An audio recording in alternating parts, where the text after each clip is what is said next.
Oi, meus amados, a paz, tudo bom? Queria compartilhar uma palavra que Deus colocou no meu coração.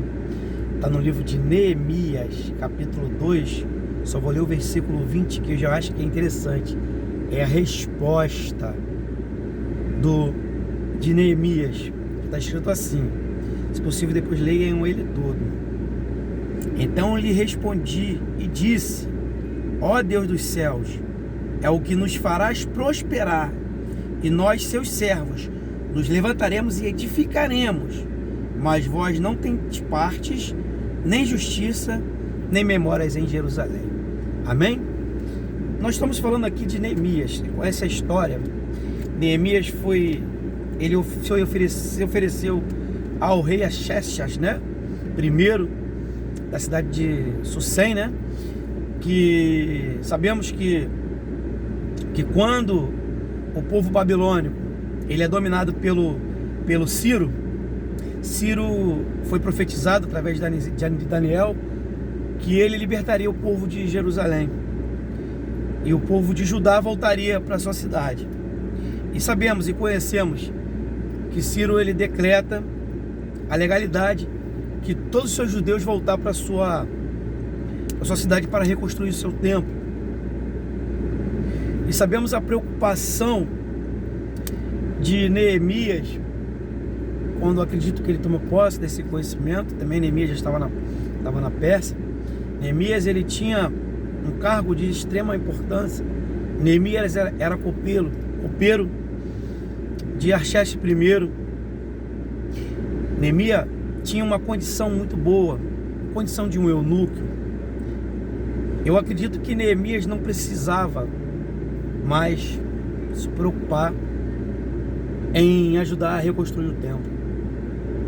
Neemias estava resolvidão. Sua situação financeira, excelente. Seu propósito, salvação, acredito que já deveria estar garantido. Mas sabe o que levou Neemias a entrar nessa batalha da reconstrução do templo? Você sabe a história, né? Os pais de Neemias tinham sido enterrados naquele lugar. Ele tinha a descendência de judeus. Seu sangue era o sangue que acreditava na reconstrução do templo. E quando Neemias recebe essa notícia, o rei de extrema confiança nota a aparência de Neemias de uma pessoa triste. Naquela época você sabia, né? Sabe que quando se chega na presença do rei, você não pode ter uma aparência desagradável, triste, porque automaticamente o rei poderia levantar o cetro para poder ceifar a vida daquela pessoa. A pessoa tem que estar sempre alegre na presença do rei. E o rei pergunta, o rei vai ao encontro dele e pergunta. E ele fala sobre a sua preocupação. E automaticamente aquele homem, usado por Deus, ele dá todas as condições que Neemias precisava para poder fazer a reconstrução do templo. Ele dá poder, dá homens, dá leis, para que Neemias chegasse lá e edificasse. Como eu falei aqui, Neemias não precisava entrar nessa batalha. Essa batalha não era de Neemias, meu querido. Quem pecou foi o povo de judeus. Aqueles que estavam lá adorando, eles que procuraram fazer errado. Então o castigo foi pelos erros, pelas escolhas. Meu querido, o que nós fazermos aqui hoje, o que nós plantarmos hoje, vamos colher aquilo que nós plantamos. Então, a sua escolha de hoje determina o seu futuro, determina o meu futuro. Eu vou procurar fazer o bem, vou procurar fazer o certo, porque eu sei que eu vou colher lá na frente o certo e o bem. E quando Neemias recebe a autorização do rei para ir a Jerusalém, para fazer a reconstrução do templo, que não era uma coisa fácil, ele vai, mas o rei manda ele retornar. Você conhece a história, você sabe. E quando Neemias chega lá, tem 2 pessoas, 3 pessoas, se não me engano, mas eu vou falar desses 2 principais, que eram o Sambalate, Horonita e Tobias, que era servo servo monita. Sambalate e Tobias era o que o Satanás levantou para poder tirar daquele servo o que ele tinha propositado no coração dele. O que eu quero deixar aqui hoje: se você tiver força de vontade, faça. Não tenha só a vontade. Ter vontade é uma coisa muito relativa, porque eu tenho vontade, mas não tenho a força.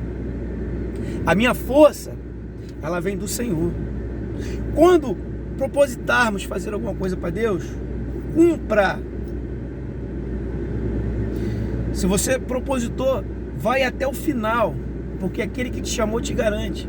Meu querido, Sambalate e Tobia se levantou contra Neemias para poder desanimar aquele homem, porque quando ele chega em Jerusalém toda destruída, Nabucodonosor destruiu a cidade, botou fogo na cidade, os portões estavam caídos. A Bíblia vai dizer que 52 dias aquele homem conseguiu levantar os muros de Jerusalém, no período de 445 anos antes de Cristo. Foi a época que Jerusalém foi retomada. Meu querido, não vamos dar ouvidos para as palavras negativas. Eu acredito que Neemias, junto com Esdras, que era o escriba daquela época, e Malaquias, que era o profeta, foram fundamentais para a reconstrução daquele templo, porque Esdras vai escrever justamente aquilo que Neemias estava fazendo. Eu acredito, ou até alguns historiadores acreditam que Esdras que escreveu o livro de Neemias. Bem, eu não vou discutir isso aqui. Eu quero dizer para você que quando você propositar algo no seu coração que venha a ser referente para a soma do ministério de Cristo, cumpra, porque é Ele que está te garantindo, meu querido. Mas agora tenha convicção, porque vão se levantar muitos Sambalate e Tobias para poder colocar no teu coração, para te entristecer, para dizer que você não tem capacidade de fazer e executar aquilo. Muitos são chamados, mas poucos são escolhidos. Meu querido, a influência daqueles homens era tão grande contra Neemias que eles conseguiram influenciar até o povo lá de dentro. Porque você conhece, você vai ler, você vai ver que Neemias, quando ele recruta aqueles camponeses que estavam naquela época, eles vão para fazer a reconstrução do templo. E sabemos que Jerusalém naquela época estava passando umas piores dificuldades. O povo estava sem condições financeiras, estava sem alimento, a crise era tomada. Então imagine aquelas pessoas que estavam ali sendo influenciadas por aqueles homens importantes, dizendo que aquilo ali não era influência, e foram dizer que Neemias estava se levantando contra o rei. Olha o que aqueles homens estavam fazendo. Meu querido, eu entendo que sempre quando você fizer algo para Deus, vão se levantar alguém. Preste atenção. Se você estiver fazendo algo para Deus de extrema importância, se não se levantar nenhum Sambalate Tobias, pode ter certeza que Deus não está nesse negócio. Agora, quando você começar a incomodar, aí sim, tem um propósito muito grande nesse negócio. Tem um mistério muito forte. Meu querido, eu quero dizer para você que você é um vencedor. Você não vai desistir. Vai até o final com esse propósito. Não pare na primeira, na segunda, não. Vai até o final. Se você propositou, em 7 semanas, em 1 mês. Meu querido, espere acabar o propósito. Deus vai enviar Esdras para caminhar contigo. Deus vai enviar profetas, Malaquias, para profetizar na tua vida que você vai vencer. Tudo isso é só uma fase para que você venha estar de pé, para poder você usufruir daquilo que Deus quer o melhor para você. Jerusalém estava destruída, mas Deus chamou homens sábios, homens valentes. A Bíblia ainda vai dizer que Neemias era leigo, mas Deus colocou Esdras, que era o escriba, para poder acompanhar aquele homem guerreiro. Deus nunca vai errar em te chamar para fazer uma grande obra. Meu querido, eu quero deixar essa palavra para você. Não pare. Não dê ouvido para Sanbalat e Tobias. Não pare. Sabe por que não pare? Porque você está fazendo uma grande obra. Meu querido, não pare. Você está fazendo uma grande obra. E Deus te confiou essa responsabilidade. Quando o Sanbalat e Tobias começar a falar no teu ouvido, e você sabe que eles tentaram até contra a vida daquele homem, vieram armados para impedir o projeto de Deus. Sabe o que Neemias fez? Eu não posso parar para ouvir Sanbalat e Tobias, porque eu estou fazendo uma grande obra. Você não pode parar, porque você está fazendo uma grande obra. Sabe qual é a diferença de você ter vontade de fazer uma coisa e ter força de vontade? É simples. Vontade todos nós temos. Agora, força de vontade são poucos. Força de vontade é aquela que vem de Deus. A minha força e a sua força, ela vem do Senhor. Então fique com essa palavra em nome de Jesus. Você está fazendo uma grande obra.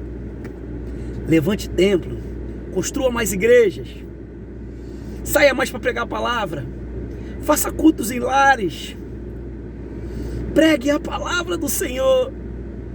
Jesus está voltando para salvar essa nação. E a igreja está sempre pronta, porque o noivo vai voltar e nós estaremos prontos. Amém? Você não parou porque você está fazendo uma grande obra. Fique com essa palavra em nome de Jesus.